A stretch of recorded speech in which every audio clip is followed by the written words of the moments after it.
Итак, это у нас Fit гибрид, и я решил прокатиться на нем, потому что я прям сел, почувствовал, что у него безумная тяга, она прям с низов начинается, то есть нет никакой задумчивости. Ты нажимаешь, машина сразу прям цепляет. Машинка очень интересно хватает. Не скажу, что какой-то разгон безумный, да, но, во-первых, это у нас экономия топлива, да, во-вторых, это у нас такой подхват с низов. То есть, если взять бензиновый обычный Fit, то он такой, знаете, задумчивый, а этот прям сразу, оп, и пошел. Пошел. Здесь вот стрелочки показывают, как у нас работает мотор бензиновый, как у нас работает электромотор. Сейчас мы еще остановимся, я вам покажу, собственно, как эта вся силовая установка выглядит. Прикольно, честно, прикольно. Особенно радуют вот эти вот зеленые подсветочки, которые загораются там как-то.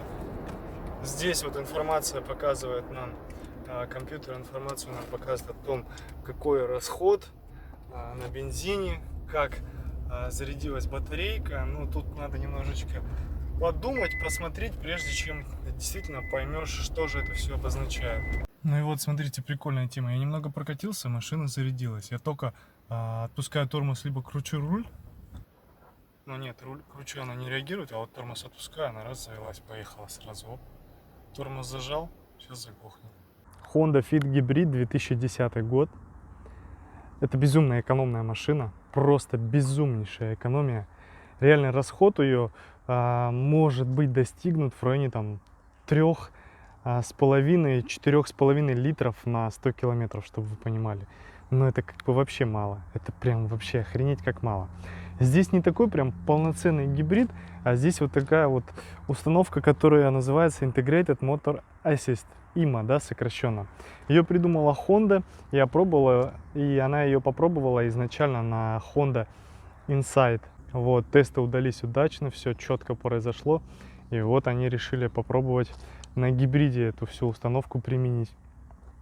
У нее здесь, вот я начитался немножко, все сделано так, чтобы максимально экономить топливо, а делается это за счет экономии электричества. То есть сзади стоят светодиоды, которые потребляют очень мало электричества, да, то есть вроде бы мелочь, но тем не менее они насчет этого тоже подумали. Еще такая тема, что они поставили даже специальные какие-то шины с наименьшим коэффициентом сопротивления, то есть у нее, ну, очень хорошая аэродинамика, да, что тут говорить, то есть это машина-капелька, которая максимально четко идет по потоку воздуха, да, то есть они, короче, постарались сделать все так, чтобы тачка просто, ну, действительно немножечко нюхала бензин, просто в чувство немножечко приходила и ехала, а так в основном она ехала на воздухе и на электричестве. Вот так вот здесь все четко укомпоновано, все так аккуратненько. 1.3, кстати, мотор, да, вариатор я уже говорил, классный цвет, согласитесь, сейчас я это все закрою, цвета салата, реально цвет безумный, смотрится охеренно машина. Я вот смотрю сейчас, да, в картинку и просто любуюсь, а вживую она еще ярче, веселее смотрится. Все-таки телефон, конечно, передает, но не на 100%. Ну давайте что, заглянем в салон. То есть, по сути, она от своего собрата не гибридного особо ничем не отличается. То есть по кузову, по салону все то же самое. Ну, у нее есть, какие у нее преимущества? У нее есть бесключевой доступ, да, у нее обычные сиденья не электро. Здесь, в принципе, как у собрата, все так же сделано. Input видео, то есть можно, да, запитать эту машину в видео. Здесь можно подзарядить телефон. Все просто. USB вход, то есть можно подсоединить флешку.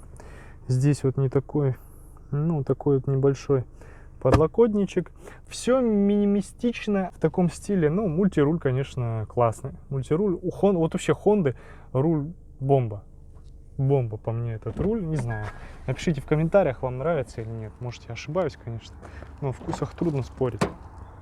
Сзади салон все как обычно, а безумно мало кушает. Хотя и обычная Honda мало кушает, так это вообще не хочет есть. То есть отказывается от бензина фактически.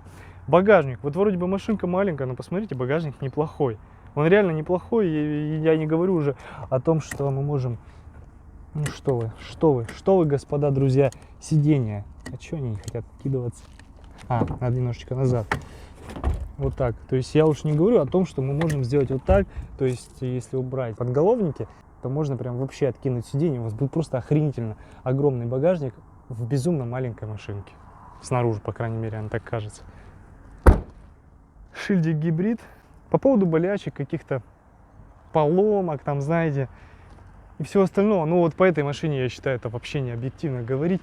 Ну нет смысла. По поводу расхода, ну, меняйте масло в вариаторе, меняйте масло в моторе. Вообще моя рекомендация: на любой машине меняйте масло раз в 5000. Пускай это будет не супер оригинал, но и не самое говно, то есть не какой-то там Лукойл, да, или Роснефть. То есть я вот Эдемицу, допустим, заливаю. Это не реклама, к сожалению. То есть я заливаю Эдемицу обычно в машины и меняю его просто раз в 5000. У меня были разные машины, и проблем никаких я не испытываю с этим маслом. То есть, ну, езжу адекватно, конечно, иногда вваливаю. Но, блин, если бы я заливал Лукойл, и либо менял масло раз там в 10-12 тысяч, как делают некоторые, то я думаю, машинам было бы хуже. Вот такой вот обзорчик. Спасибо вам, ребятки, за просмотр. Напишите, пожалуйста, что вы думаете вообще, какие у вас мысли. Я понимаю, что когда человек хочет конкретную машину, да, мечтает, я это по себе знаю, хочется посмотреть все детали, все мелочи, какие-то элементы салона, там, а что там под капотом, а что там в багажнике, да, то есть задний салон, ну вот панель приборов, все это действительно интересно смотреть, когда ты реально хочешь именно эту машину. Ну, в динамике, конечно, тоже интересно увидеть, но один фиг не передаются эти ощущения, эмоции, они все равно не передаются. Даже вот Давида сейчас смотрю обзоры, ну вот ездит он на этих супер безумных тачках дорогих там, да, ну, блин, когда ты смотришь это по видео, не чувствуется это все, реально не чувствуется. Вот, когда ты это вживую все видишь, когда ты хотя бы пассажиром сидишь, а тем более когда едешь, это совершенно другие ощущения. Ну, лично мое мнение, не знаю. Напишите, пожалуйста, в комментариях, давайте как-то вместе будем улучшать канал. Я готов адекватно двигаться в ту сторону, которую мне подсказывают зрители, потому что зрители — это как бы люди, для кого я снимаю, не для себя, да, не для истории, вот. Поэтому пишите комментарии, спасибо вам еще раз за просмотр, поставьте лайк этому фиту, он его заслуживает, он действительно крутой. Ну что, пока, ребят, пока.